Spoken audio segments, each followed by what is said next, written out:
రాష్ట్ర ప్రజలకు ముఖ్యమంత్రిగా ఉన్నటువంటి చంద్రబాబు నాయుడు గారు కనపడకుండా ఎక్కడికి వెళ్లారు ఆచూకీ తెలిస్తే సమాచారం అందించాలి.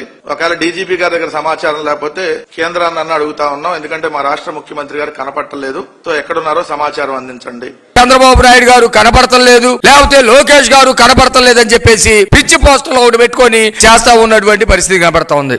తన భార్య బిడ్డలతోటి 4 రోజులు సేద తీర్థం కోసం వెళ్ళినప్పటికీ కూడా రాష్ట్రంలో ఏం జరుగుతూ ఉంది, రాష్ట్రం గురించి నిరంతరం సమీక్షలు చేస్తా ఉన్నటువంటి పరిస్థితి కనపడతా ఉంది. చంద్రబాబు నాయుడు గారు విదేశాల్లో ఉండి కూడా జగన్మోహన్ రెడ్డి సైకో తత్వంతో రాజముద్ర ఉన్నటువంటి పాస పుస్తకాలను తీసి పక్కన పడేసి అతను సైకో బొమ్మ వేసుకొని ఎవరికో పితృదార్జ్యం వచ్చినటువంటి భూముల మీద ఆ బొమ్మలు వేసుకొని ఇస్తే ఇది సరైంది కాదని రాష్ట్ర ప్రజలందరూ కూడా నిరసన వ్యక్తం చేసి ఆవేదన వ్యక్తం చేస్తే వాటి మీద పాస్ పుస్తకాల మీద రాజముద్రతోటి అవి వేసేటువంటి పరిస్థితి సమీక్ష చేసినటువంటి పరిస్థితి ఉంది.